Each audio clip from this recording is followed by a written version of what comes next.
Hello all. It's as Kate was just saying, it's wonderful to see you all. It's quite fascinating seeing the wide range of locations people are dialing in from. I feel like I'm at an open mic, but like unfortunately I can't award anyone the most well-traveled because it's all virtual, which is the lovely thing. Um, but yeah, thank you for being here. I think this is our first time we're trying out this format of lightning talks. Before we get into it and listen to our first speaker, I just want to give a quick thank you to Aryitey, who are kindly sponsoring these talks today. For anyone who hasn't given Aryitey a go, Aryitey Draft X has a free version that you can all try out, and then you can decide later on if you want to pay once you have made quite a large, mad, sprawling narrative story. But yes, and then as well as that, I've also got to talk about why we're here. We're here because we are all part of the Writers Guild in some fashion. Maybe you're not a member yet, but here I go. Here's my little sales spiel as to why maybe you should become one. Um, the Writers Guild of Great Britain is one of the only trade unions working to protect your interests, your rates of pay, and terms of employment in the industry that right now is pretty unscrupulous and quite exploitative in its practices. We perform a vital task in fielding your concerns, challenging untoward practices in the industry, and championing writers' interests. We offer free contract vetting as well as advice on copyright and other legal matters. So if you're seeking peace of mind at the start of any writing project, or you want to avoid costly lawyer fees and heartbreak later on, it's well worth becoming a member and discussing these issues before any of that can take place. Anyone is welcome to join the union, whether you're established or you're emerging a talent. And our members include all sorts of working professionals, aspiring writers, students, many work in TV, film, theatre, audio, books, not just games. But we're the coolest one because we're games. Don't tell the books that. Right, so back to tonight. We are doing our lightning talks. That is, we are going to have each talk is going to be 15 minutes long, and then we're not going to do questions immediately afterwards. Instead, we're going to have a Q&A time dedicated at the end. So in the meantime, if you have a question as you're listening, pop it in the chat, and Florencia will field it, and we'll make sure to get back to it if we can at the end. So yeah. With all that said, let's move on to our first speaker of the night, who is Kim. Kim, introduce yourself and your talk. Hello, everybody. Seen some familiar names already. This is also your moment to put on captions. If you struggle with a Scottish accent, this is your moment.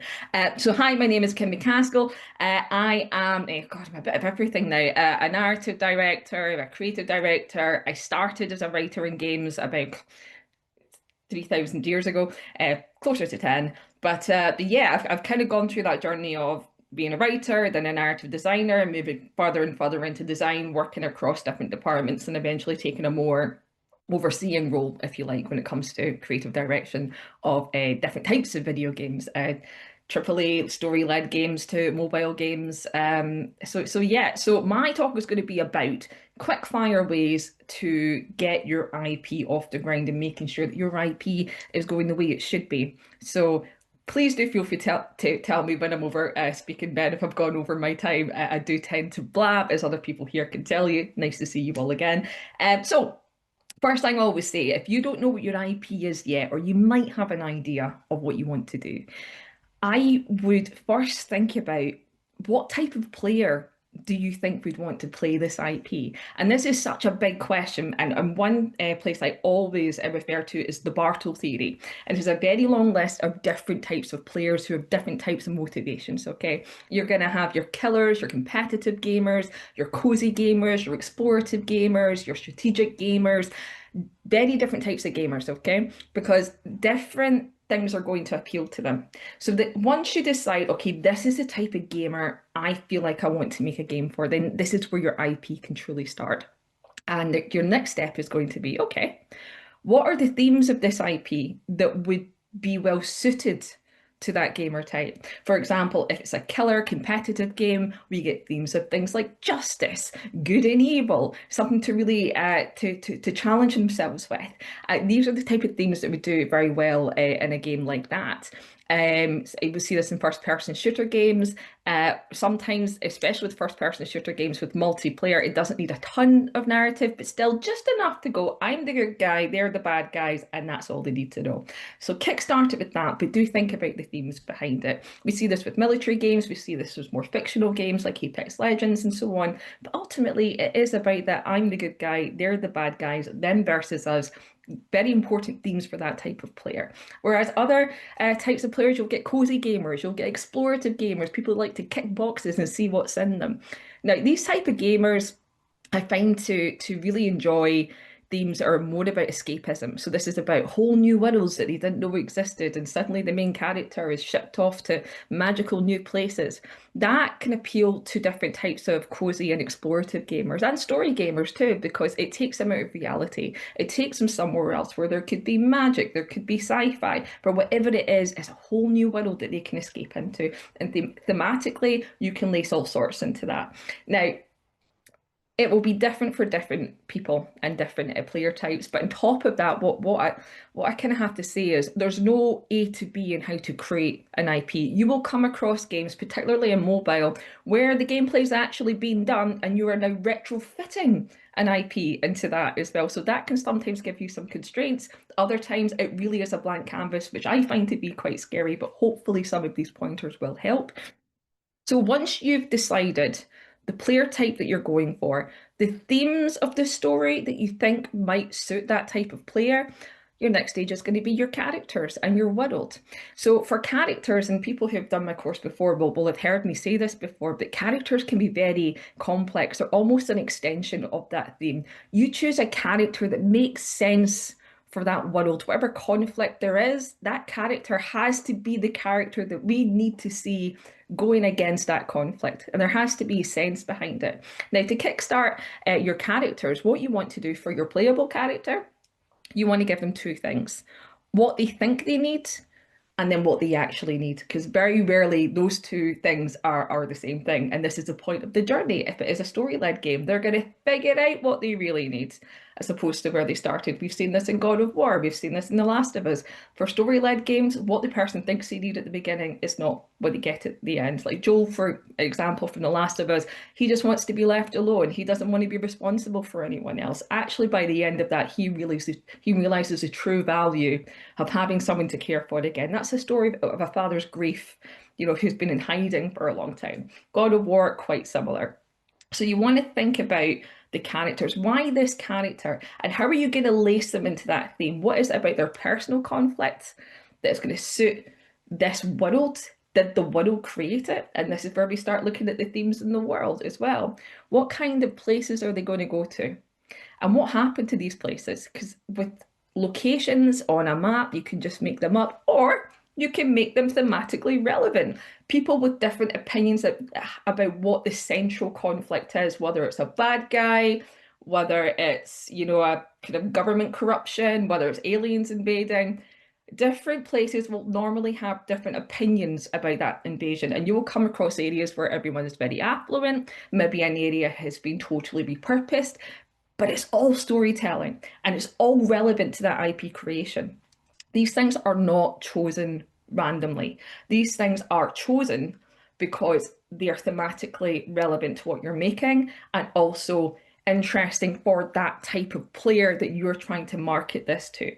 So that's a very quick fire way of going: get your themes, get your player type, make sure that they work, then give a main character player. Even if you have to customize one, there are other ways for you to make sure that that character fits into that world. Like, for example, if you give them choices, the world is also telling a story. And I know in writer terms that can sound a bit flimsy, but it is so important in games, because as much as we like to think with writing that we are the only storytellers, artists are storytellers, environment are storytellers, animators are storytellers. They're all trying to tell that story. So even if you do not have a pre-established character, there are other ways to learn about what is going on in the world that you are creating. And that is all IP. That is all IP as well. So that's the kind of Kickstarter way that I would go with it. I'm trying to think of anything else I can add to this. I don't know how long I've gone. How long have I got left? Uh, Technically, you have until 1/2 past. Like, so you've got some more Oh, time because I was quick. well, this is, and I speak quick as well. We say Scottish people speak faster because we die faster than everyone else. So I never know when I've fully lost people. What I'll do when you have But what I'll do for everyone, if when you have 5 minutes left, I'll raise my hand in Zoom, and that'll be your thing of you've got 5 minutes. yeah, fantastic. So, like I said, thanks, Ben. When you look at the map that you're creating and looking at the areas, everything has got to lace back to those themes. It's got to lace back to that interest that your player type is going to have. And then you can start to add in things like environmental storytelling, and whether it's graffiti on a wall, like I said, if it's an old military base, it's been repurposed by people who are desperate to find somewhere to find shelter. Is it in the future? Is it in the past? Is it in this universe? Is it in one that you've made up? Decisions to those questions again come back down to the themes that are relevant and also interesting to your player type. So always be thinking along those initial questions. Once you've got your areas created that you believe should be in this world, in this IP, then you're going to start to think about the opinions of the people that live there. If they're poor, are they angry? Or are they quite happy where they are? If they're rich, what is their interests right now? What are their disagreements? And most importantly, if you have a character that's pre-established or is making certain decisions where there is player memory, you can expect them to have certain attitudes towards you.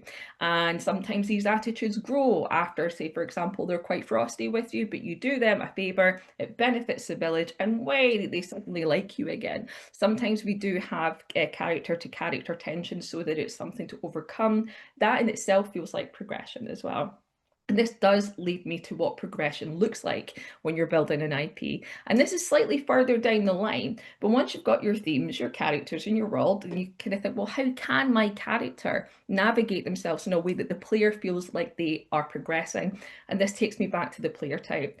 What feels like a win for your player type in a world like this? Is it 20 headshots? Is it overcoming political or domestic disputes amongst characters that are in the game? Is it about saving an area? Or is all of that stuff totally useless and you just want a cozy game where you can grow a garden, boil an egg and just feel good for 5 to 10 minutes? And that is kind of where cozy gamers are taking over. I would say cozy gamers are leading the market right now. So sometimes it's not necessarily about the IP having so much depth in terms of world building and so on, but it is more about giving the player the space to escape in a positive way as well. And this leads me to another thing with IP creation as well. When you create this IP, you have to keep the conflicts and the challenges in mind that a player is going to face in this world. Is there space for punishment? Is there space for fail? Or again, with cozy gamers, do you kind of want to take away that sense of stress, that sense of pressure? Do you want to just reward them by something that's just slow moving and is nice? Like, for example, your sunflower doesn't grow properly, but that's okay.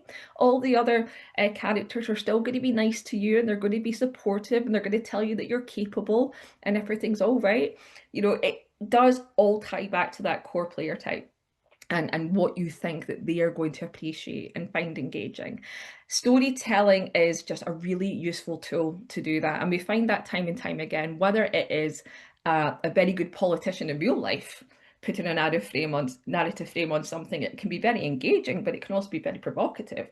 Or if it's a comedian telling a story, it's a great thing about narrative. It doesn't have to be embedded in truth. It just has to be embedded in the tone and the mood that you want to create for that player. Make it a world that they want to be in based on the behavior types that they have. So again, if it is a competitive gamer, they want challenge. They want someone to prod them and go, beat me or you're a loser. This is a kind of, you want to get them up and running. You want their blood pressure going. But again, story players, they want to feel that their actions are making a difference in the world that you've created.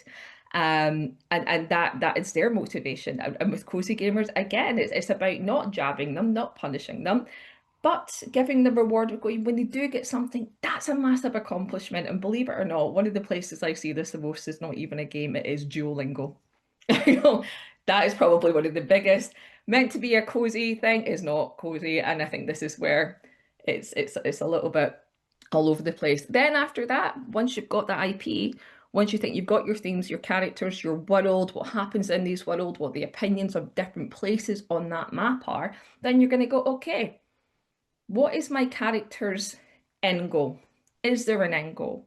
Is it a game that's going to go on forever and ever and ever? If it's a game that's going to be particularly live service that goes on forever and ever, how do you keep that feeling of accomplishment where there's never an end? And how can you serve an IP with themes, with a character that doesn't need an end, that is just as enjoyable as it is for 10, 15 years? Or does it need to have an end? Does it need to have a climax? And then if that's the case, how much can you change the world based on the player actions that you have? How much can you change the world? And does that suit the IP and the player behavior as well? Now, again, I kind of briefly mentioned retrofitting an IP around games, and that is something that I've certainly came across, particularly in mobile. Mobile game development, I find, tends to know immediately where in the market they want to be, the type of game that they want to have, and then what you'll get is a lot of very well developed, whether it's combat, whether it's strategic, building, whatever it is, they normally know immediately what they want to do, and then you get handed this and you're told, build me an IP around this. Now, there's good and there's bad stuff about that.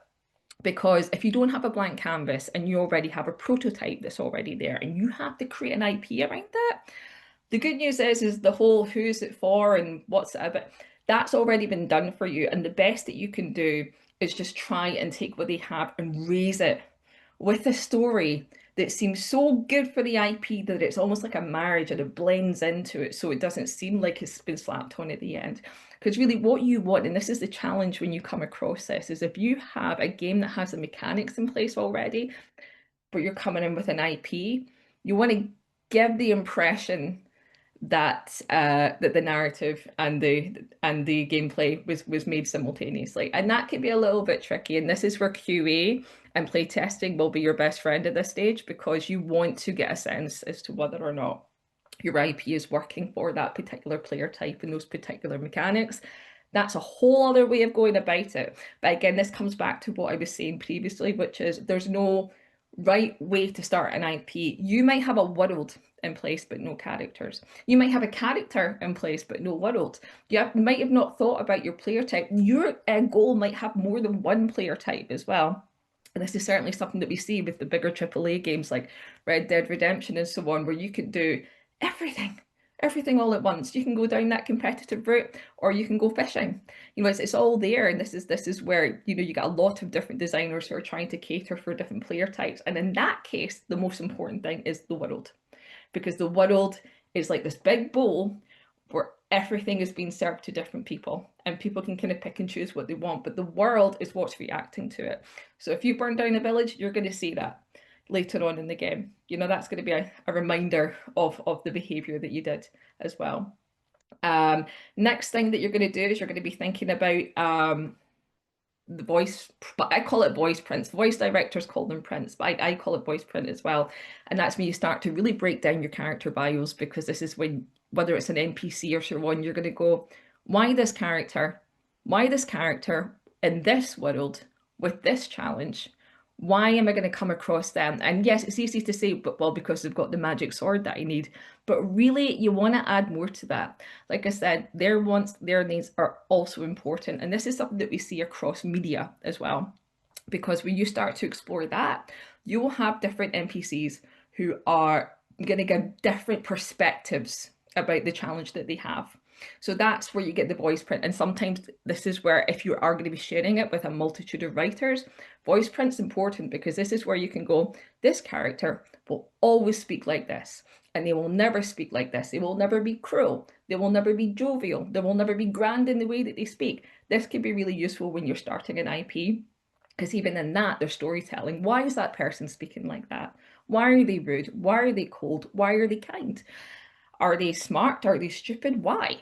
And how, again, does it tie into your world? So the biggest way that I can put kickstarting your IP as a summary, work out who it's for. work out what motivates that player type, create themes that will be appealing to that player type.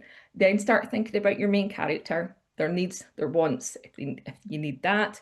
And again, start applying NPCs within parts of the world with the intention of giving them a perspective about the main challenge, whether it's an alien invasion or so on. Those are the quick fire things that I can say. But again, the main thing to take from this is there's no perfect A to B to C to do this. So don't flummox if you don't have all the answers to that already. But hopefully, because I can see Ben's hand up, that will give you some quick fire ways to start your IP. All right, great. Thank you so much, Kim. So yes, that was wonderful. We're going to, as I say, there's not going to be questions now, but keep putting them in the chat when we looks like we will have some extra time at the end because I already kind of messed up the timings myself by not realizing I had 15 minutes at the beginning instead. So we're going to move now to George. So George, please take it away and introduce yourself and your topic. All right, hello. I am George Lockett. I am a senior writer at Fail Better Games, where writer tends to be somewhat of a broad church. I think it's sort of a writer, narrative designer, somewhat game. There's a surprising amount of maths involved, is what I mean. Prior to that, I was a freelancer who worked with a variety of studios, quite a few indies, helping them do fun narrative game things. At Fail Better, I'm helping make Mandrake, which is a rural life sim about being a plant sorcerer in a world where horticulture is under a curse. If you can hear cooing in the background, there are pigeons in my office, and they are meant to be here, so don't panic. And I'm also making Fallen London, which is a text-heavy browser game set in an alternate history Victorian London that's been dragged into a massive underground cave full of cosmic horrors. And I'm here to talk to you a little bit in brief speed about long-form games, which for our purposes we're defining as something which plays out a little bit more slowly over time. It maybe has a different relationship with player attention, and in the case of certainly Fail Better's games, tend to be very word-heavy, text-heavy, content-heavy, specifically prose-heavy with Fail Better, although I think you can get long-form games that don't rely specifically on prose. And I'm going to lean on Fallen London a bit as an example, because it's really a game for people who like to read. It's more than 15 years old at this point. It's got a dedicated and lively community and player base. And I'll just give you a very brief sort of sketch of what Fallen London looks like at a kind of a very basic play experience kind of level, just to contextualize the rest of what I'm going to say. So the player moves around London, they visit different areas, and in those areas they can choose one of the available storylets, which are kind of the units of content, the units you think about content in, which are kind of a story that starts, okay, so the storylets they have available will be unlocked based on the current state of the game and their character. So we use qualities, which are basically sort of variables, things that track a huge range of stuff, all from what equipment the player has to what stories they play and how far along they are in each one. So they will kind of have in each area a menu of stuff, which correlates to maybe the next step in a story they're partway through playing, or some new thing they haven't encountered yet, or some other weird, unique opportunity related to a thing they have in their inventory. A story that typically starts with 1 to 3 paragraphs of text, which is a few hundred words at most. And underneath that is a set of branches, which they correspond to the actions that the player takes and the choices that they make, each of which is followed by a small section of more text. And those storylets and branches can be chained together into longer scenes or sequences, or they can be kind of atomic and scattered, so they can kind of get this very bitty experience of going to different places and kind of doing a little bit of lots of stories at once rather than playing through one thing linearly. It depends on the demands of the content. The other key thing to understand is that actions are limited. So the player has a candle which contains up to 20 actions, and it takes 10 minutes for each action to replenish up to that cap.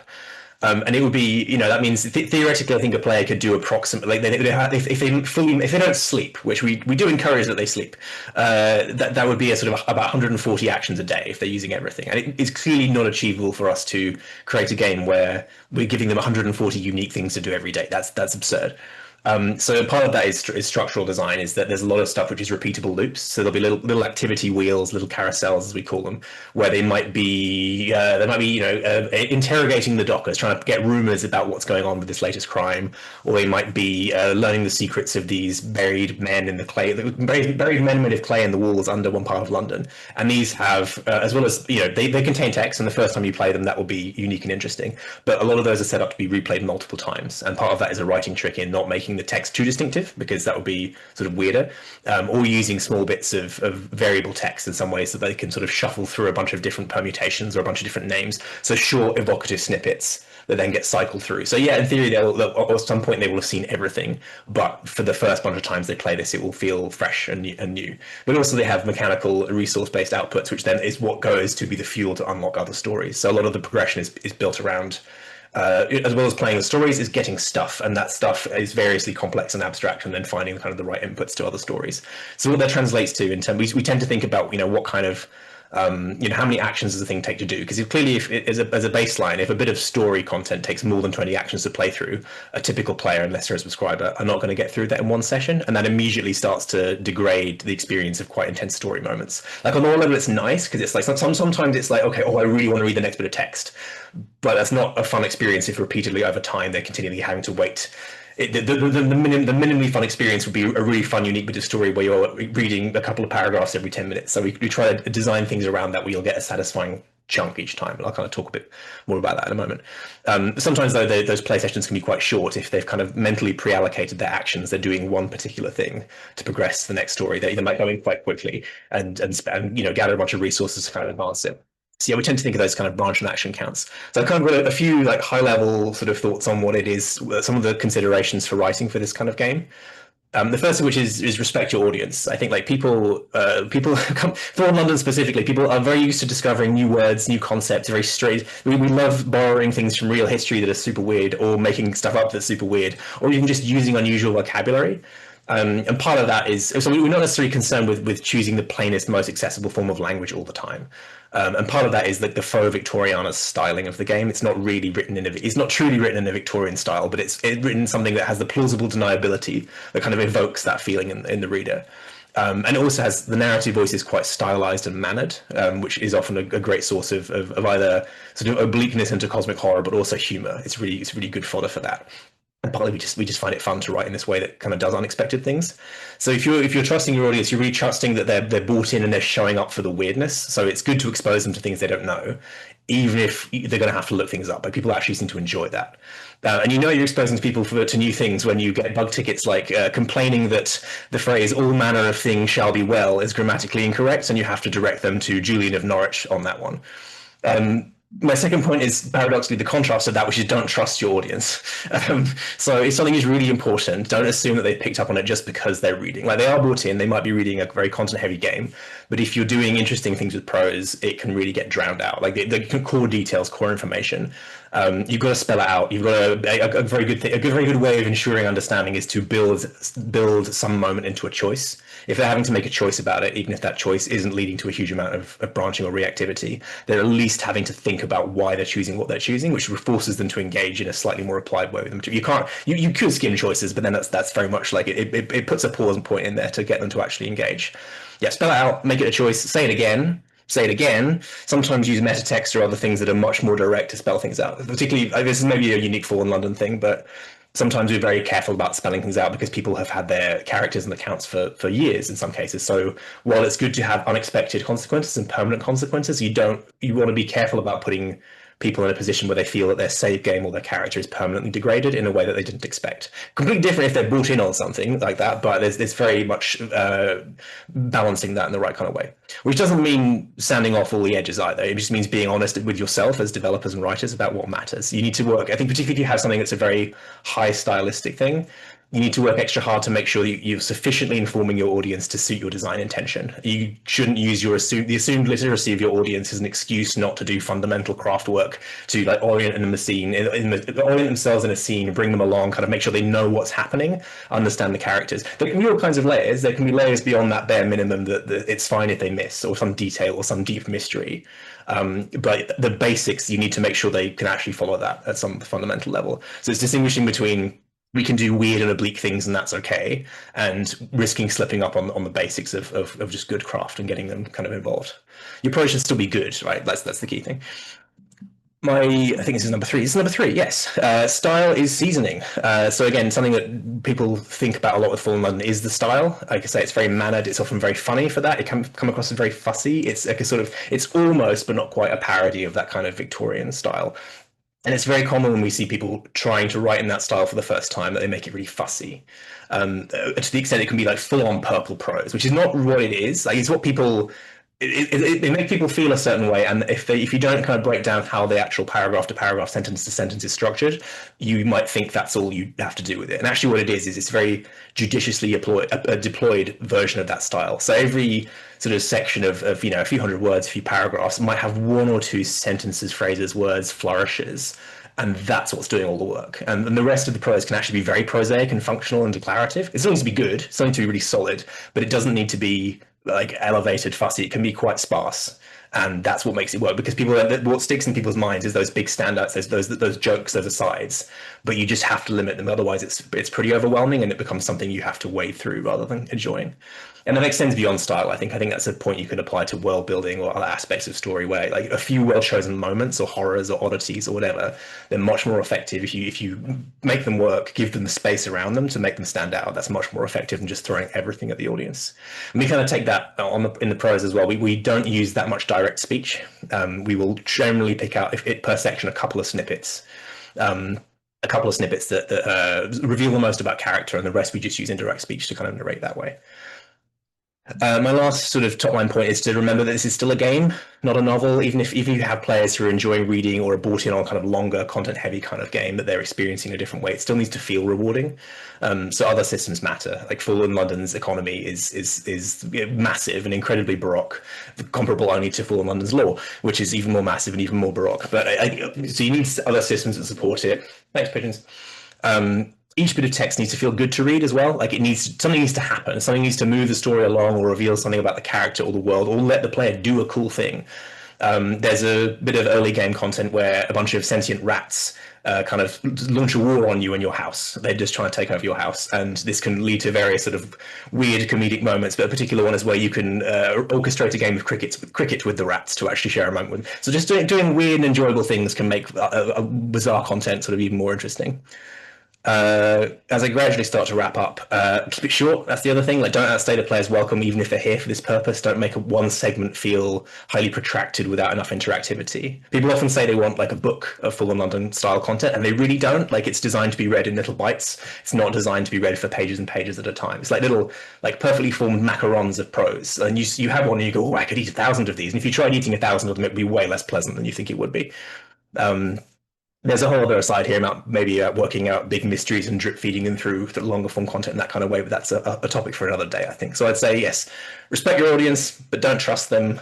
Style is seasoning and less is more. And remember, this is still a game. And I think we're at about time. So I'm done. Thank you. Excellent. Thank you very much. Yep, we are definitely at time. This is great. And yeah, everyone should go and try and experience the weird, wonderful world of Fallen London. It's something I studied at uni, which is it's such a bizarre thing. And thank you for the pigeons. Grand. Okay, so we're going to move on now to our third speaker, who is actually a pre-recorded video from Colin Harvey, because he couldn't be here for the actual event. So let's all sit and watch a video like we're back in school and it's a Friday and the teacher doesn't want to teach us. So here we go. Hello, I'm Colin Harvey. I'm a writer, narrative designer and narrative director. And today I'm going to be talking about shaping your game narrative, specifically in relation to intellectual property and games. And I've worked on quite a few different franchises, quite a few different IP over the years, both in relationship to game storytelling, game world building, but also in relationship to other media as well, which can also be kind of instructive. So what do we mean by IP in relation to games? Well, if we take the legal definition of IP first, it refers to the legal rights protecting creations of the mind, so copyright, trademarks, patents, and trade secrets. Probably we're more interested in the kind of creative aspect of this, so and what that means, which is really that you're working within a set of parameters, which might include fictional locations, everything from universes to worlds to specific kind of places in those worlds, events, characters, and of course the wider kind of lore. And as we'll see, working on an existing kind of IP brings its own challenges, but it also brings opportunities as well, particularly if you if you either come in as a fan or you grow to kind of love the IP that you're working on in the process of working on it. So approaches to IP storytelling. So historically, we can talk about licensed tie-in work, which generally wasn't considered canon to the franchise. So I kind of grew up playing games, reading comics, novels, etc., which were kind of spin-offs of the kind of franchises that I loved. But these weren't integrated. They weren't part of the kind of the IP holders kind of like overall kind of vision for the franchise. Really, it didn't really affect the story going forwards generally. And in fact, famously, in some cases, the licensed tie-in creators of, say, Doctor Who books didn't necessarily know quite what they were kind of working on, or Star Trek or whatever. But the key thing was generally it wasn't allowed at the same time. It wasn't allowed to contradict the established canon as far as possible. Although there are plenty of examples of that if you go back into the 60s and 70s of that happening with kind of fairly cheap kind of licensed tie-in work. These days, though, we're in the era of what we call transmedia storytelling. So this is a much more kind of integrated approach in which elements from the new work inform other stories from the same IP. So it's all considered part of a kind of a much larger kind of story in which those different elements are ideally will not be contradicting each other and actually might be kind of building upon each other, including kind of sharing characters or sharing key events or what have you. So if we take Star Wars as an example, historically, Star Wars was famous for the way in which which George Lucas used kind of merchandising. And we have novels, we have comics, as well as the games. But as I say, none of those in those early days contributed to this kind of shared vision of what the story, the bigger story, the bigger universe of Star Wars was really about. Galaxy, I should say, not universe. But if we kind of flash forward to the kind of contemporary era, we're in an era now of kind of transmedia storytelling. Disney bought Star Wars in 2012, and through their story group have tried to kind of operate a kind of integrated kind of approach to the franchise across obviously the films, the TV series, the live action TV series, the animated shows, but also novels, comic books, and of course the games. And so this is the kind of the epoch in which we're kind of living, in which this stuff is much more kind of tightly woven together, and this will have a big impact on the kind of IP that you're working on. So if you take a kind of the whole idea of transmedia storytelling kind of originates with this guy, Professor Henry Jenkins, who has this kind of formal definition of transmedia storytelling, which he created for his book Convergence Culture. And he says it's a process where integral elements of the fiction are dispersed systematically across multiple delivery channels to create a unified and coordinated entertainment experience. And he used the example of The Matrix to kind of outline this idea of transmedia storytelling, which of course is a story that's told across multiple different platforms, but that's a single story. So I would argue that actually most examples of what we would consider to be transmedia storytelling today, including, of course, Star Wars, but extending to things like the Marvel Cinematic Universe, are actually examples of kind of self-contained stories which are set within a kind of wider kind of universe. That version of transmedia storytelling seems to me much more kind of prevalent, much more common than the kind of spreading a story across multiple kind of different kinds of platform. Interestingly, this whole idea of transmedia storytelling and Jenkins' kind of approach to it is there is contention around it. So it's a contested kind of term. And transmedia storytelling, as the media ecology keeps evolving, has also kind of evolved. So that's worth kind of bearing in mind, because there are lots of kind of indie approaches to transmedia storytelling, which are kind of very different, I think, to the kind of the big media approach that you might see with a large kind of franchise. So let's talk about creative control when working with IP and games. So in my experience, some IP owners might be very relaxed about your approach. Perhaps if you're rebooting or reimagining a kind of legacy kind of property, they might take a very kind of hands-off kind of approach to the creative work that you're doing. Alternatively, as I've also experienced quite a lot, other IP owners will be extremely careful with the property and want close kind of ongoing scrutiny of your work. And the thing to do is to kind of work out, well, which approach are we working with here? And of course, there are varying approaches between these two kind of axes, really. So understanding who the key stakeholders are and what their vision for the project is really kind of essential. And as part of that, it's really important to have really clear lines of communication and to make sure that it's really clear who gets the final decision on anything you might pitch. And then just a quick, just on this idea of kind of creative control. So, and really this is still in the realms of kind of transmedia storytelling. Game designer Neil Young originated this idea of kind of additive comprehension to describe how each new text, by which he means each new kind of element within the sort of the network of whether it's games or comics or books or whatever, expands and deepens our understanding of the whole much bigger kind of narrative. And again, it was a term that was taken by Henry Jenkins and kind of popularized. So, if you are a fan of the IP you're working on, or even if you're not, being able to kind of embellish the world that you're talking about in some way and kind of add more depth to a particular kind of piece of lore is a real bonus, really, kind of like part of the appeal of kind of working within an existing kind of IP. So if we continue with the key challenges, so I would say generally it's like playing with kind of action figures. So you have to be careful to put the IP's existing action figures back in the toy box afterwards in pristine condition. So whether that's James Bond or Doctor Who or whatever, unless of course you've got permission from the IP holder to do something more kind of interesting, which potentially in the realm of transmedia storytelling might happen. And of course you can invent your own characters and do with them what you want. Again, unless the IP holder happens to kind of really like them and says no, don't do that with them.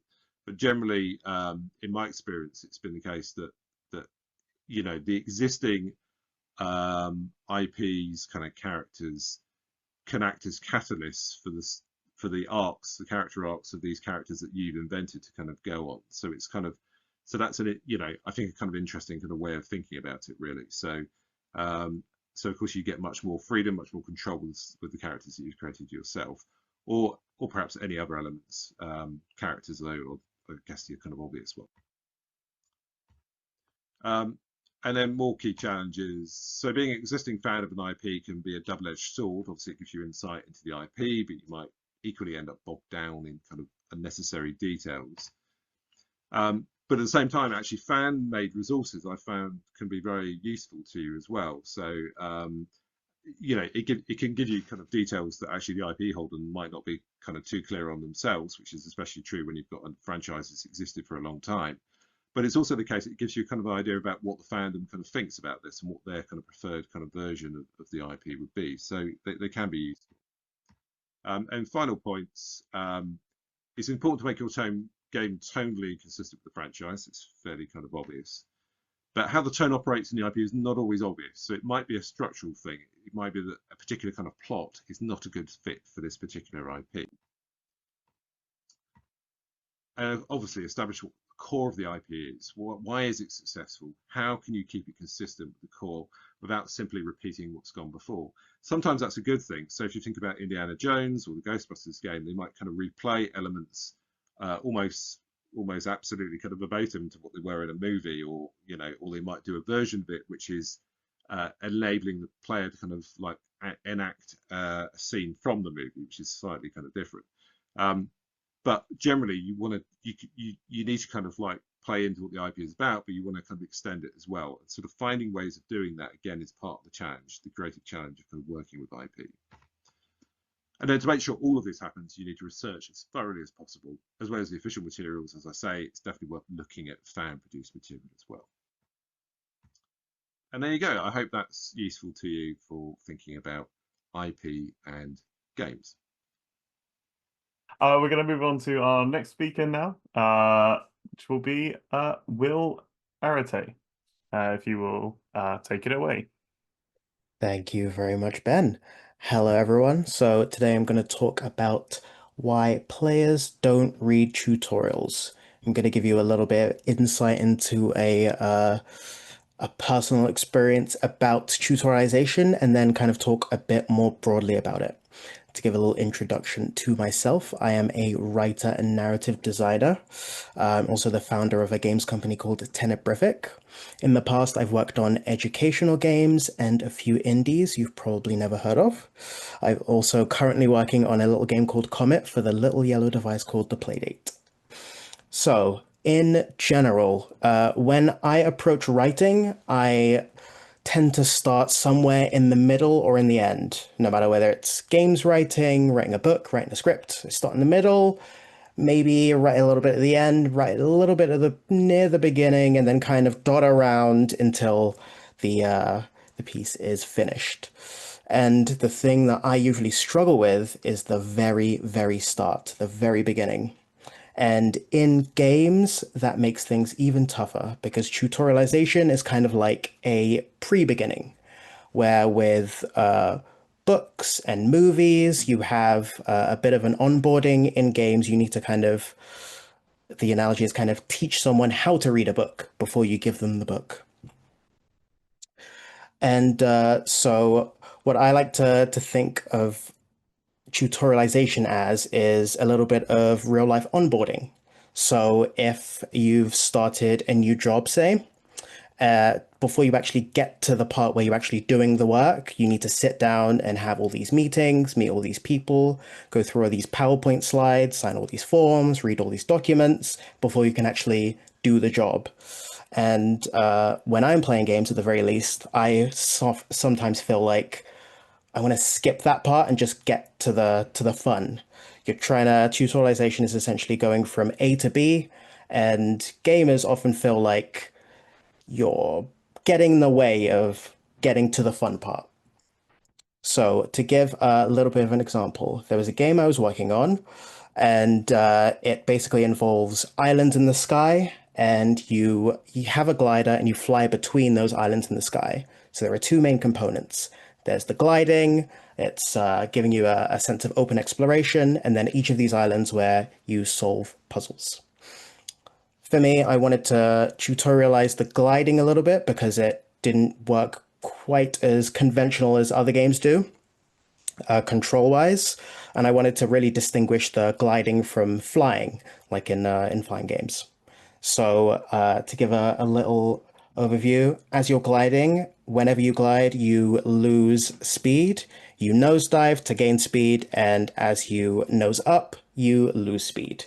Sounds quite simple, but to tutorialize anything is never as simple as it seems. So in this game, when I was going through a little bit of playtesting, I wanted people to have a sense of exploration, to kind of get a feel of the world, to go through things bit by bit and have a bit of discovery. First round of playtesting, people were a little bit frustrated, didn't quite get how things worked. So I thought, okay, we need a little bit more tutorialization here. Added a few tutorials, added a little bit of flavor text, things that brought you into the world, and then explained a little bit of how to control this glider.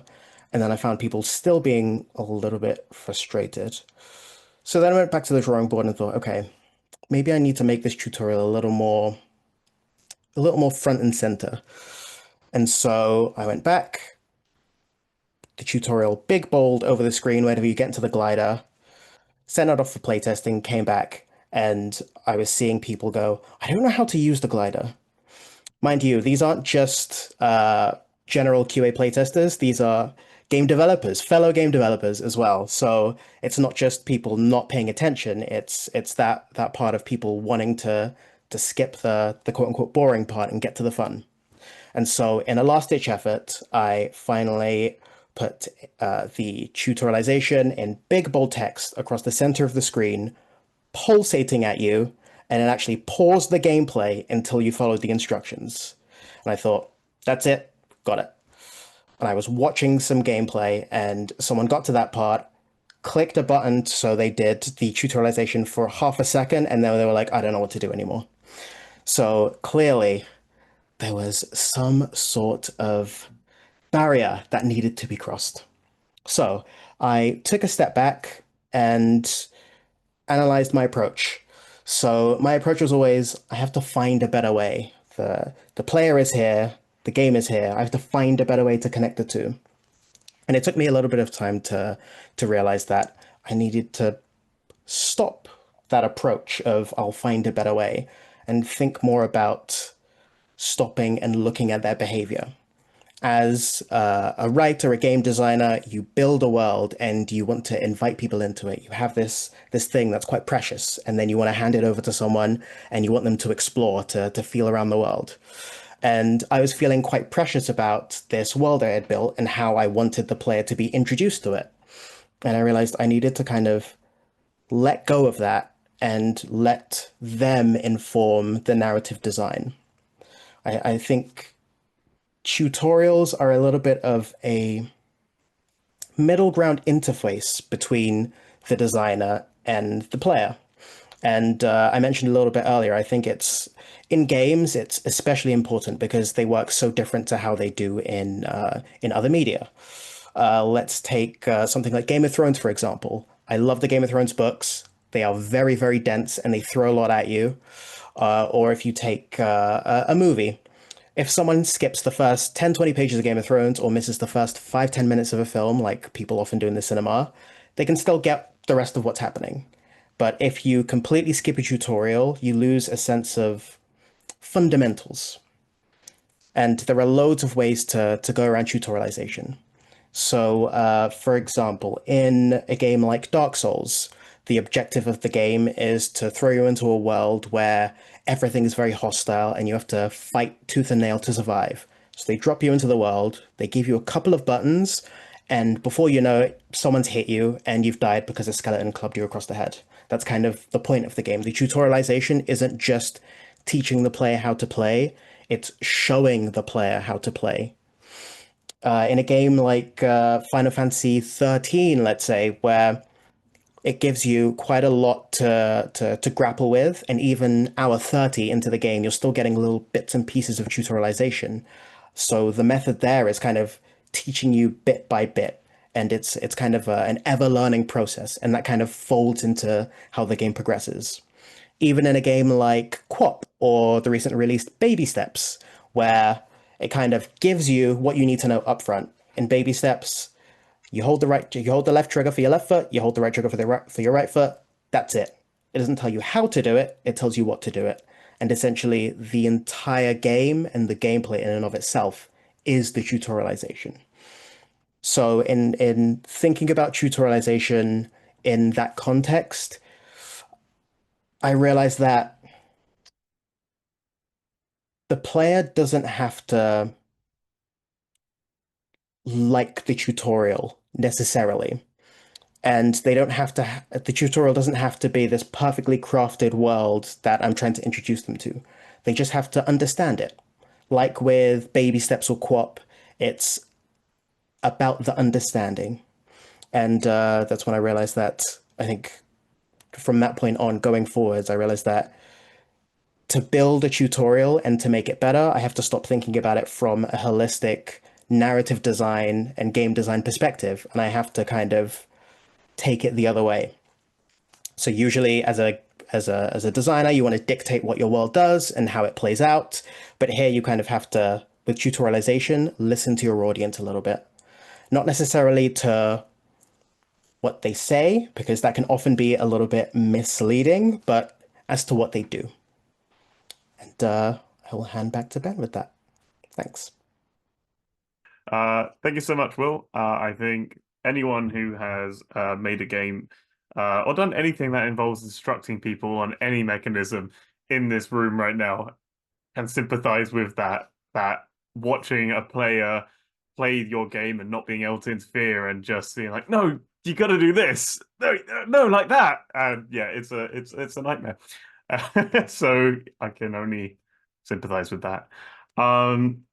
Perfect. So I think what we'll do then, we'll move on to our last speaker of the evening, who is Rose Behar. If you would like to go ahead and introduce yourself.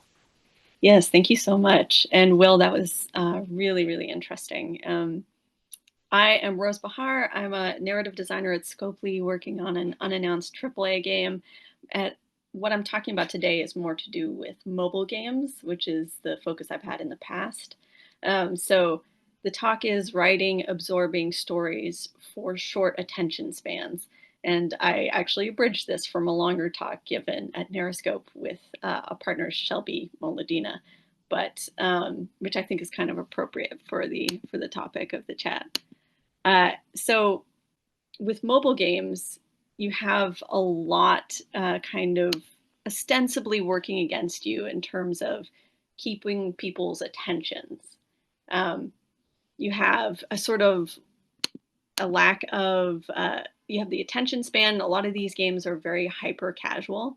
And so hyper casual, for those who don't know, means that people pick it up for 3 seconds, 2 seconds, put it down while they're doing the laundry, pick it back up.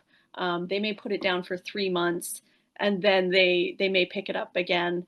And so how are you supposed to tell a story to somebody who is sort of giving you their attention, not giving 100%, but giving a little part of their busy day? And they also have pretty short memories like we all do. Again, if you're picking it up, putting it down, you may not remember everything that's happened in a very convoluted story.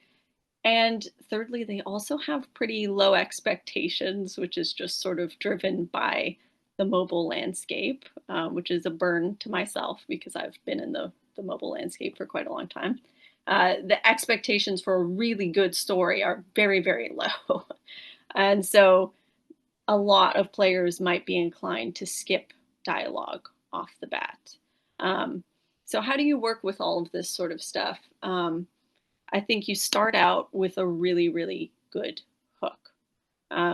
My feeling is that people do want to read and people really want good stories. You just have to do it right.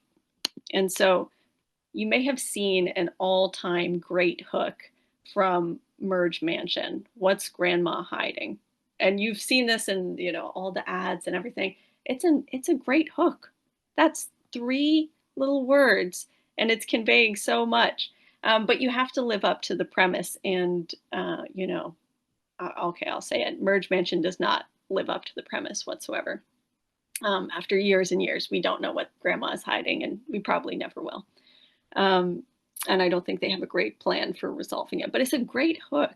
So you want to start out with something very, very good. I'll give an example from the game that I've worked on and I've really loved called Ash Cove, which is available for Android. It's coming to iOS pretty soon, and it survived a sort of fundraising crash just based off of the natural interest in the tone and the hook of the game.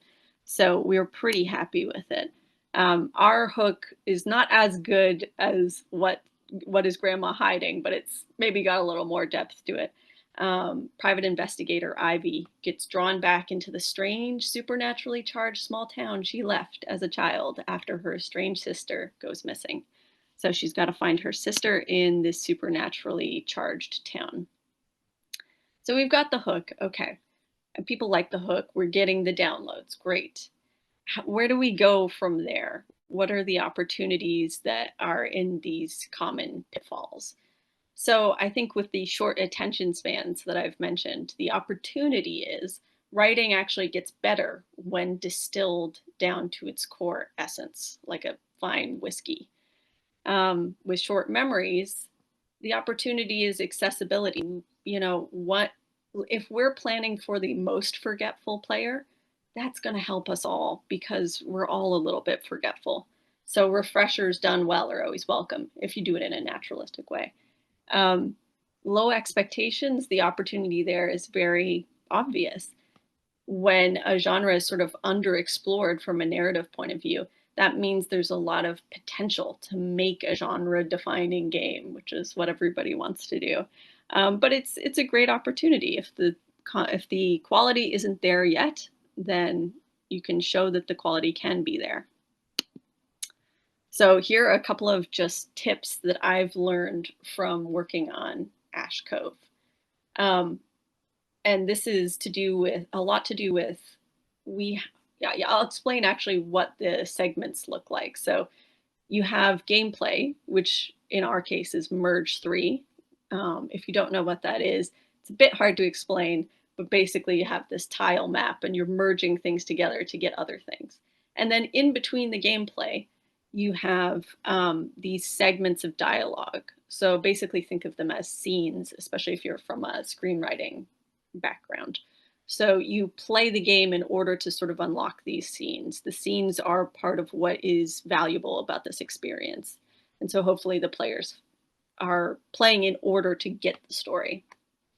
And in these scenes, the lines have to be very short. I'm talking, 80 characters is basically what we do. And they have to be probably an exchange about 12 lines. So that's very quick, right? And with all of this, I think the instinct is to put a lot of information into every single line. And you've seen that before a million times. It'll be like, we have to get the geolocator that's at this beach at this hour, rather than invest in the characterization and the vibe and the tone and the fun of your game. But that is what players are there for. If you think about it, it's sort of like if you have plot without what I'll call vibe, you've got a Wikipedia page. But if you have vibe without plot, you've still got a world that people might want to spend some time in. And I've seen games that are just all vibes, but still some people want to walk around in those worlds, right? So if you're we need to have both, but if you're going to prioritize one, prioritize the tone, prioritize the vibe, know what you're going for and what the people are coming for. Are we coming for a cute, supernatural small town with some Gilmore Girls-esque jokes? Okay, so we need to deliver on that first and foremost. And then we need to find how to get just enough information in there to push the story along, but we don't want to overload it. And that's sort of a common amateur mistake that I see, really well-intentioned. Hey, let's get everything, our ducks in a row, but it's no fun to read. So that's my first tip, is prioritize your vibe. And to that end, put fun first always. So it doesn't just have to be jokes. It could be jump scares. It could be pathos. It could be anything that is really the core of what people are looking for from your game. And just make sure that every line that you're writing, and I mean every line, there's no throwaway lines. Every line needs to ring out with that particular brand of fun. If it's scary, every line should have that tension in it. If it's fun, every line should have that fun in it, unless there's a really, really good, compelling reason not to. Try and make sure that you're getting it through in every single line. And test early and often to see if it is resonating in that way. And that's why, another reason why, don't get too crazy with the world building and the plot right out of the gate, because you have to see that people like it first. They like what you're going for. And so if you've written out a world guide that nobody is enjoying the world, you've sort of wasted a lot of time. So there's a lot of good reasons to make sure you nail the tone and the vibe first. Here's another thing that I think often goes wrong in game writing and mobile games especially. Great stories are about drawing out tension. Bad stories bring up a source of tension only to resolve it very quickly, maybe by the next beat. And there's this sort of misconception, oh, it's mobile storytelling, people won't remember things, so we just have to resolve stuff very quickly. Well, that's going to result in a very bland, very one-note sort of story. We can definitely use short lines and we can do refreshers and reminders of what's going on, but we shouldn't do short arcs. For example, a bad example is one character gets mad at another, nothing comes out of the rift, they talk it out shortly thereafter. A better example, and this is still not even perfect, but you can see it's better. one character feeling hurt by the other makes a choice out of spite that gets the cafe they both work at in trouble. In order to resolve the cafe's problem, the two characters must resolve their differences, da da da da. You can already see how there's more structure to that and more attention to that. I did have in my PowerPoint I know writers who use subtext and they're all cowards. I want you to know that. But I do actually think that talking directly to the screen and watching the other talks, it's been more engaging without the slides. So I wanted to give this a go. So yeah, just reviewing. Temptation, overwhelm a sentence with too much info. The key, give just enough info while prioritizing fun and tone. I did want to give another example from a real mobile game. This is the first line of a mobile game, and that's a hard thing to nail, by the way. First lines are hard, but I think we can do better than this. The example is, I know my husband cheated on me and stole all my money, but why am I in jail? Gotta be an all-timer for me. I will admit it's hard to get everything into your first line, and that's why I would recommend not trying to put everything into your first line. Trust the readers to get it in 3 or 4, which is already difficult enough, so that you can avoid, I know my husband cheated on me and stole all my money, but why am I in jail? Memory refreshes. So good rule of thumb for them, every new act should start with a healthy dose of context. I mean, even better if you can do it more frequently, if it's every scene. But it's the narrative designer's job to make it feel as natural as possible. Even if we know the function is very sort of, we just have to remind them. It's our job to make it fun and not feel plodding and unpleasant. So, rather than, here we are at Fog and Bloom, the local herbalism shop. At least they could say something like, it's weird, small as this town is, I've never been to Fog and Bloom before. Something that gives a little more character and a little more context to it. And I would say also another tip, trust the audience. Trust them with long-term story arcs, like I was saying previously, but also trust them with pop culture references, clever phrasing, shorthand phrasing. It makes the audience feel smarter and cleverer because they are clever enough to follow you along, If I'm talking about a life-size standee of Nick Carter, I don't explain who Nick Carter is. Just move on, It will make the people who know feel great, and those who don't will want to look up Nick Carter at some point. And just to finish everything off, so in short, my review of sort of how to write for short attention spans, particularly in the mobile space. Start with a great hook, distill, keep lines short, story arcs punchy, but don't cut the tension by resolving arcs too quickly. Refresh, regularly remind players what's going on. Trust the audience. The more you trust them with jokes, references, long arcs, the more they'll feel this is a story worth following. Vibes over plot, both are necessary, but in a fight, vibes take priority. And just stay loyal to what makes your game fun. Remember what's fun about it in the game and employ it in every single line. And that's it for me. Thank you so much. Great. Thank you, Rose. And as someone who actually got their start in mobile gaming as well, I know that there's the weird granularity of like A/B testing individual lines, especially if those lines have anything to do with monetization. Like it can be a very artificial space to write in. It's so difficult. Cool. That was fantastic. That was really good. So that's all of our speakers done in rapid record time.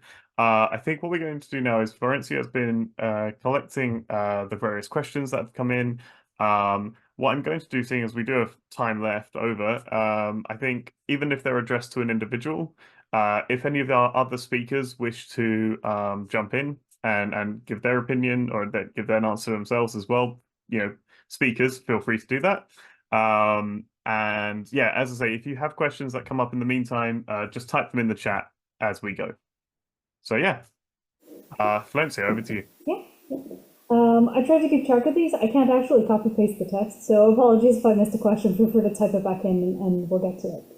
So we have a question. I think this was with regards to tutorials. It said, your experience reminds me of when I used to write user guides, always ignored. With game tutorials, could you give us an in-game benefit? Could you give people an in-game benefit by doing it? So XP or a weapon or whatever. Would that work? That is a very, very, very good point. Yeah, I think incentivizing that tutorial is definitely a way to give the player the carrot instead of the stick. I think just being mindful of the balance there, because ultimately the aim as the game designer, the narrative designer, is to make sure the player learns and understands. And so if you too heavily weight the benefit, the XP, the reward at the end, then the player may not contextualize what they need to learn. So it's all about it's a great idea to have that push and pull, but just bear in mind that you need to get the balance right. Cool. I think we have one that was specifically for you, Will, which is, what is the name of the gliding game? Another good question. Well, it is currently still in development. It is called In the Clouds, but unfortunately, it is not playable at the moment. How do you prevent players from skipping dialogue from the get-go if their narrative experience of games is negative? You know, that's a really good question. I think about it often when it comes to that kind of mobile game stuff. And I could give a more vague answer, but a more specific answer is that I will literally try to make the first piece of the dialogue and the last piece of the dialogue is unskippable.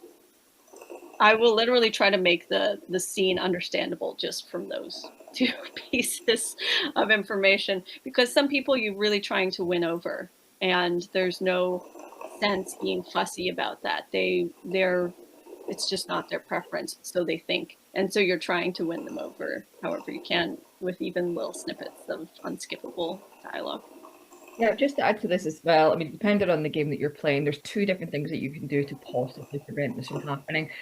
Firstly, is making the player aware. I think there's scraping noises. I don't know where that's coming from, but to make the player aware that it's even in the tutorial that the game is listening, the game is paying attention, the game has player memory, it's paying attention to the actions that you take after you choose what you're going to do. If you skip that, then you know there's going to be a consequence. So it's worth paying attention to. And even within the dialogue, if you don't have that already, you want to start lacing in your objectives into the dialogue where possible. So if someone wants to know how they can defeat something, complete something, achieve something, listen to the dialogue, there will be a clue.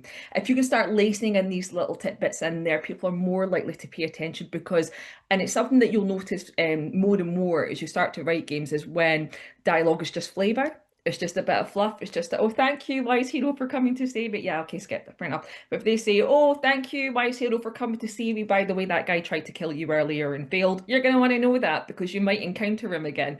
Those types of things will keep people engaged with the dialogue. Give them clues, give them something that's going to directly apply to the gameplay, because not every person enjoys cinematics. I don't understand why. I think they're great. Or dialogue. But, you know, if you give them something, even as a player, even if their motivation is just to achieve the next thing, give them something within that dialogue and they will be less likely to skip it. There's another, this is all good, this is all great stuff. And another aspect of stuff that they can't skip is all the stuff that is non-explicit dialogue, right? And anything about the game world that's also narrative, anything in the UI, if you're presenting stuff, literally the objectives, literally anything like that, there's other ways, if the game's narrative voice is charming enough, that you can break that through enough, they might just not skip that one thing. But yeah, otherwise putting stuff up front is really, really good. And I think anytime, like, making them laugh is good. Insulting them is also good. Like a character who is in the very beginning, like, you know, dissing them is very funny, because it prompts an emotional reaction, and people react more intensely to that than just anything else, right? Like, so you know, I consider it a win anytime you've got the player thinking just for a second, they forget that this isn't a real person. So if you can cut to that moment really sharply, you kind of activate some part of their brain that then gets them to engage more. And you can't win over everybody. I think that's also fair to say, is that not everybody is there for that, depending on the style of game. And that's okay. It's not worth compromising the rest of the game experience for the whatever 3% of players who aren't there for that, because it's better to do something that is a better experience for the 97% who are. But there are things you can do.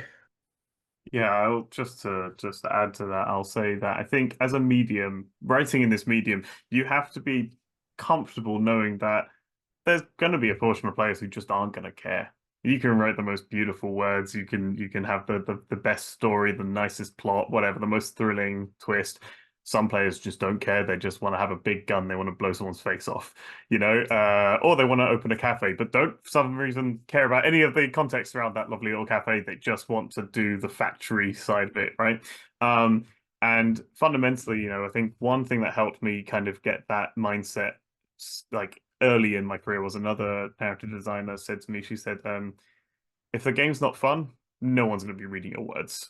And that really stuck with me, because obviously that's not entirely true, but for the majority, that is a thing, and there's only so much influence you might have from a game design point of view. If the core game loop just isn't keeping players' attention, it's a painful truth that people will not finish the game. So it's just, that's one thing, if you're aspiring, if you want to get into this industry, you just have to be aware that that is a reality of it as well. Okay, I'll jump in with another question. I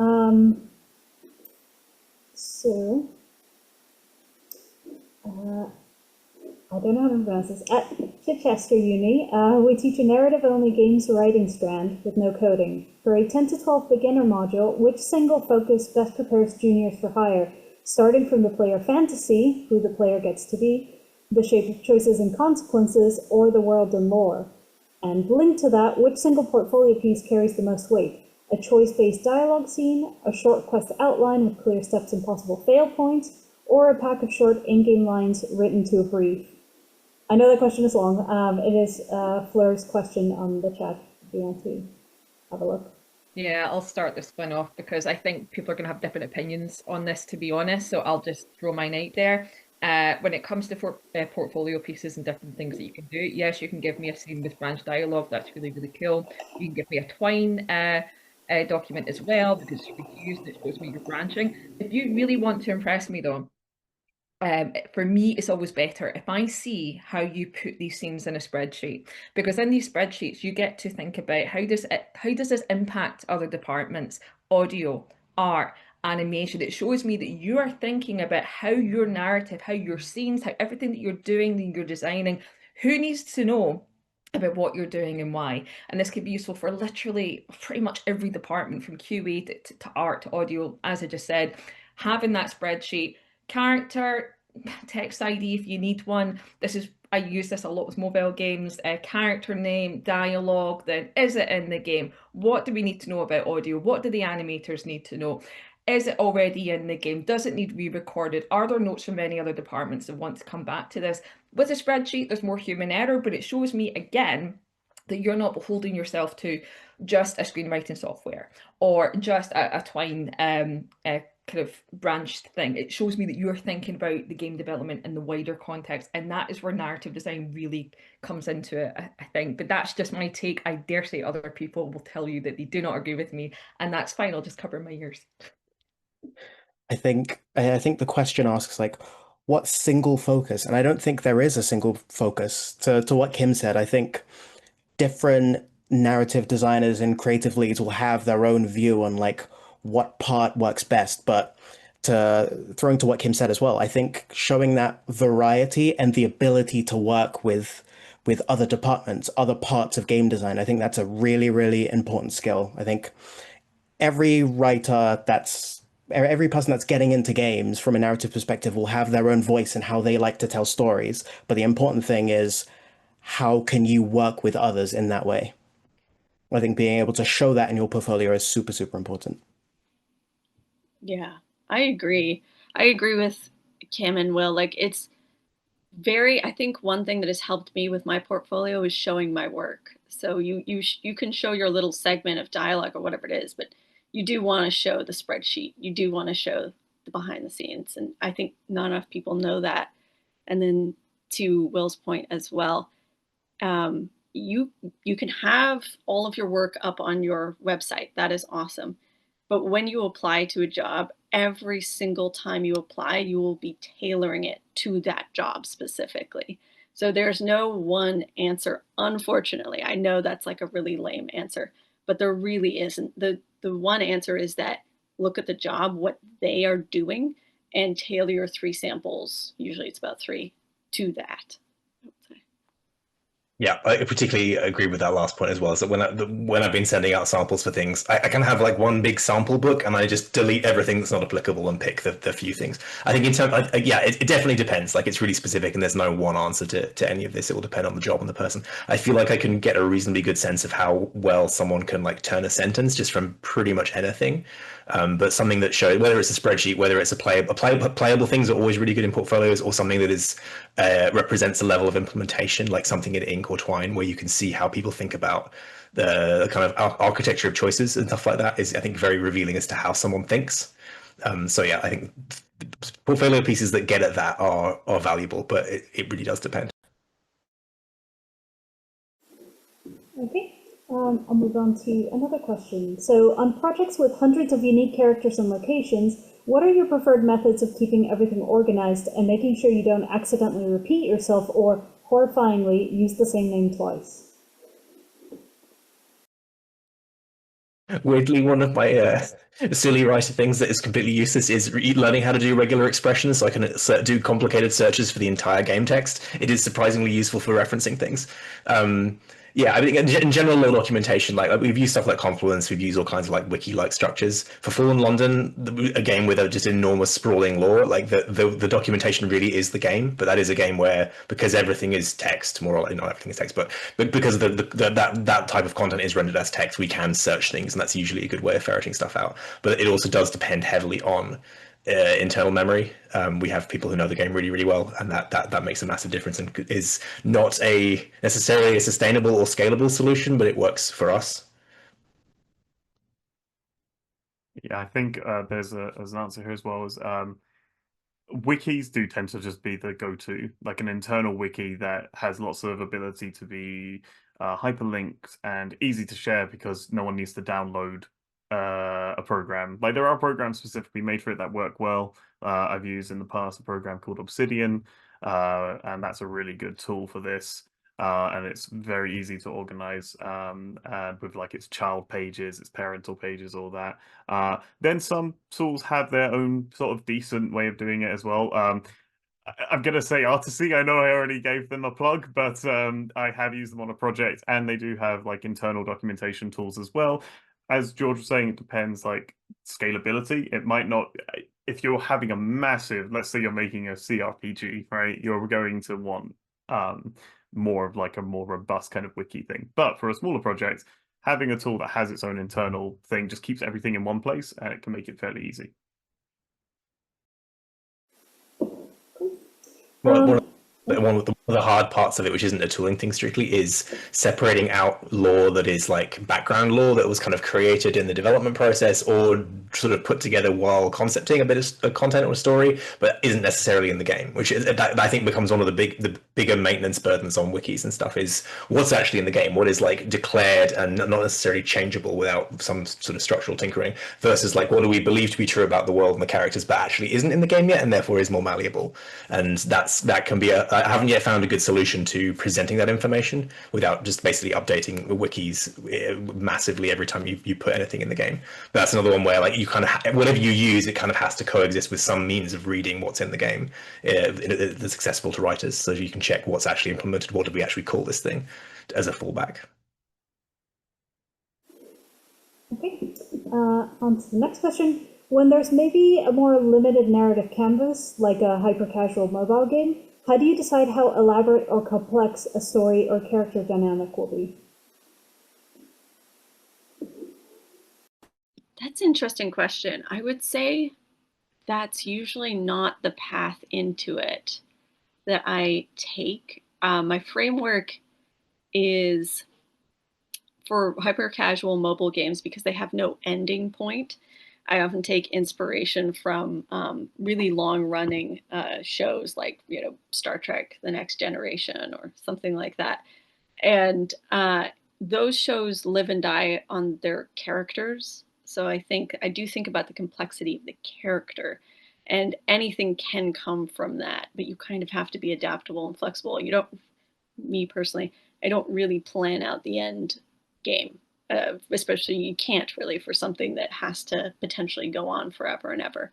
But what you can plan is, do we have characters that work well together, play off each other well, and would potentially inspire years and years of stories in the future? I don't know if that's a good answer. Yeah, Go on, Kim. Go ahead. I mean, sorry, George. I see this is where welcome to the chaos, right? This is where it's all about finding the fun factor. Games is not a case of handing over a script with all the lore and bing bang bosh, everyone else is going to make it. You will be writing and writing and writing and writing and changing, and not just for character reasons. You might have the best lore for a character and it's super exciting. You think players are going to love this. This is a mermaid and what a backstory she's had, and then environment are going to come in and go, sorry, we don't have an ocean anymore, so you're going to have to wrap that one up pretty fast. This is where you can have the best intentions with a character, but be careful about getting precious or getting too story drunk is what I would call it. But you have all this lore, you have all these dramatic questions that the character has, because at the end of the day, it comes down to whether or not that build is fun, and the designer might come back to you and say, listen, this is not serving. Whatever that character's in charge of, we're going to have to scale it down. And that gives you less space as a writer to tell these emotional beats. And sometimes that does happen. And similarly, it can go the opposite way. It's yeah, we're going to be spending a long time here, so you're going to need to give them more of a backstory. All of this can happen, and all of this is chaos, but it's chaos that can be fun. And again, this is where you realize that you're not the only storyteller. Design is, art is, all these other people who are trying to create this world and these characters for you. Example I can give would be the end of Arkham Knight. I still remember as a massive DC fan, I was like, but the Riddler, this is how people know him, and this is and we have to look after this character and tell his story properly. And then my darling co-writer at the time had to shuffle me to the side to have a private word and was like, remember Arkham Knight? He was a mechanic. He did racetracks. That is not in his lore, but he had to serve that purpose because that's where the fun factor was, and we needed a high-ranking, recognizable character to do that. Go in with the best of intentions, go in with as much lore as you can, but just expect that depending on the fun factor, you might have to dial it back, and that's just a part of it. Or change it, you never know. Yeah, and I think you can plan characters in a way where I think in general, if you want the floor of the complexity to be something like that would work at kind of any level. Like if you stripped everything away, there's something that's still fun and interesting about this character that's not really simple and bland. But then you can kind of layer on hooks on top of that, where you have more flexibility on how they get deployed. I think we're working on Mandrake at the moment, and one of the ways we approach characters in that is we're not starting out by planning out what their character arc story is. We're just doing a lot of work on who this character is. And part of that, though, it's not neglecting that either. You're kind of building enough fodder. Like you're kind of doing the base building work of like, what would be interesting things? What are some interesting dynamics? What are some interesting materials? And you can scale that back, because until it's actually in the game or part of the story, it can just be a little thing that either goes nowhere or isn't referenced. I think Kieran Gillen talked about this in reference to long form comics as well, where like have a character where you have like a few like things you have lined up in their backstory that would make for really good moments and reveals. Even if you haven't specifically planned out, well, that's going to happen in issue 5. You might have some of those structurally to make the whole story make sense, but then you go, okay, well, we have like these 3 things for this character, and when the moment's right, if the moment is ever right, we can deploy that and make something really cool of it. And if it's not, then that's okay, because we've not made promises to the audience about what this is if it doesn't go somewhere. So like, yeah, but doing the prep work and then scaling the actual execution in terms of what's happening on the ground. And to add a little bit of personal context, I know for me early on in my career, it was very difficult to hear the phrase like kill your darlings. Like you have, like Kim said, you have this fantastic idea and it's going somewhere, and then all of a sudden it can be cut. It helped me to take the perspective of nothing ever dies. If you have an idea you can't use or it gets cut, always keep it in the back of your mind. There will always inevitably be something, some other project where you can use that idea. Ideas never fade away and die, so you have to come to terms with the fact that some of them may not make it into the project you're working on at the moment. And also remember that that means don't use all of your best ideas on the first project, particularly if you're working for someone else, because if you have enough stuff, you don't need to give them everything, because if you've written that down somewhere while on their dime, that can be a thing that they don't own. So yeah, keep plenty of fun stuff that you care about in reserve, as long as you're bringing the right stuff to the table to begin with. Okay, thank you. In terms of audience and testing your games, how do you balance appealing to your target audiences in your writing versus trying to bring in new audiences? How do you have these kinds of conversations with the rest of your teams or directors? Or does that even come up often or not often at all? Okay, happy to jump in here. I mean, to be honest, this is as my dog started barking at fireworks. With this, I mean, this is not just a writer's job. This is where we have a thing called DNA, which is design, narrative, art, and at the head of that is a creative director, is a game director who's essentially that linchpin to go. These are the type of people that we want to play it. These are the type of people that we want to interest that maybe haven't played a game like this before. And this really is, and I use the word marriage a lot, but this is really where it's not just one department's thing. We all talk about the different ways that we can bring things to the table to get those types of players into the game. It's a brief answer, but it's the first one that came to mind. I think coming from more of an indie background, yeah, because in the AAA space or in a bigger studio space, that kind of question is going to come from the higher ups, more or less. Like, unless you are the narrative director, you as a writer are not going to have much say in this. Obviously, you're going to influence the work, but as to like who's this audience, whatever, that question may have been answered for you. However, from an indie space or in a studio that is smaller and you do have more sway, yeah, it is a big consideration that you have. I think, especially for the smaller indie teams, it largely comes down to, well, what game do we want to make? And then looking more at now what audience would play that game. Some people are in a sort of very privileged position where they can just make the game they want to make and then they just see what happens. And that's wonderful if you have that ability. But other indies have to really kind of weigh up, okay, well, we want to make this, I don't know, cozy, other word game. Let's do some market research. Is that even a genre that people are playing, that are interested in? And if they're making this to sort of like, if their studio is going to live and die on, that market research is going to be crucial in their decision making. So yeah, that it really depends. Where you'll find yourself depends on where you end up studio wise, what kind of place you end up working in. Yeah, you don't necessarily want to be making a game that you desperately need to be a commercial success in a game genre that is not, that has like 200 players or something like that. Also, well, you might have a very dedicated core audience who buy everything. That's really cool, but you need to then scale your development efforts to match that accordingly. We've confronted this a bit with Mandrake at Fail Better, because we do have a strong existing audience who kind of bought in on a lot of what we do anyway and have played most of our games. A lot of that comes with the Fallen London IP as well, and Mandrake is I think the first non-Fallen London IP game of this nature we have made. So there's that there is a consideration of balancing. We are making something for our players that is recognizably a fail better game, but also this comes with it's bringing to an entirely new genre where there is a big audience who have expectations as well, and we're kind of wanting to bring stuff that makes that we want to make and that matches the sensibilities of the studio, but you don't then want to throw out the things people are expecting from a rural life sim. Not into if you change things, if you do things like that, you want to do it with intention and make sure it's worth it. You got to get the trust of the audience that segment of the audience that you're making that change for a good reason, and kind of get their buy-in on that, which time will tell. So, when finding yourself in a situation where you need to become familiar with a game, do you read a summary, watch a Let's Play, or play the game yourself? What factors go into your decision from learning what's already out there in the canon or market? Oh, that's a good question. I generally try to play the game myself, but I also have let myself a bit off the hook for knowing everything about the market. And I think it's one of those challenging things, especially at the beginning of your career. You worry that you're going to come off as an imposter if you haven't played every single popular game. You're not. And it's fair if you like really niche games, in fact. It doesn't really have any bearing on how good of a writer you are. So I think further I've gone into my career, the more I've been comfortable just saying, oh, I haven't played that. Can you tell me a bit more about what it is that inspired you? You know, if somebody's bringing it up at work.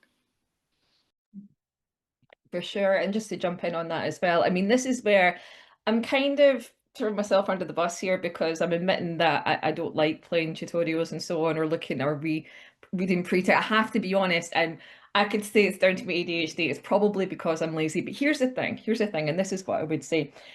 We're seeing more and more things like tutorials being inbuilt in the gameplay as opposed to just reading off the back, right? Okay.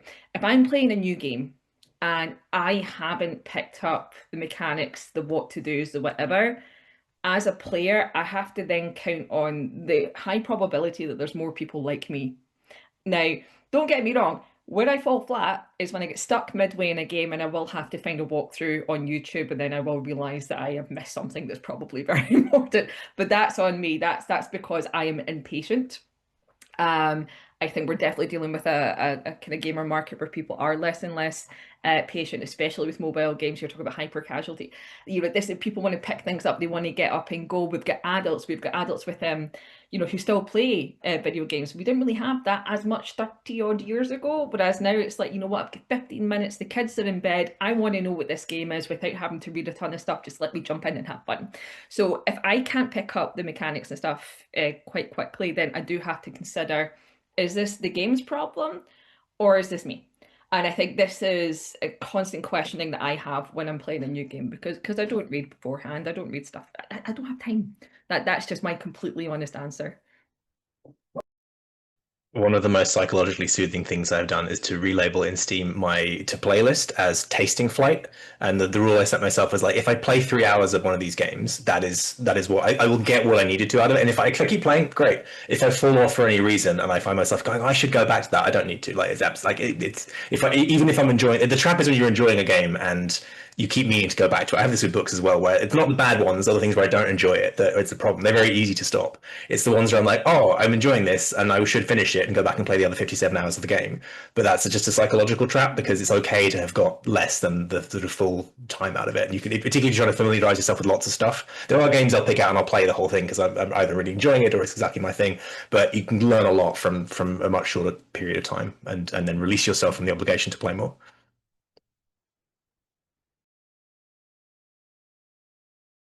All right. I think we are now out of time. Thank you everyone for turning up. Obviously, thank you to our speakers for your time and all your wonderful advice and lovely talks. But also, again, thanks to literally the stellar turnout we've had today and all the engagement. It's been great fielding these questions. In fact, I've had to answer a few just in text because I wanted to try and make sure no one got missed out. But yeah, no, this was wonderful. I'm thinking we're hoping to do more lightning talks like these in the future. And as I say, look at if you're not already a member, think about joining the Writers Guild of Great Britain, especially if you are trying to navigate this industry in its current state. We do a lot of networking events and similar talks like this, both in person and online. So yes, thank you very much, all of one and all. There we go.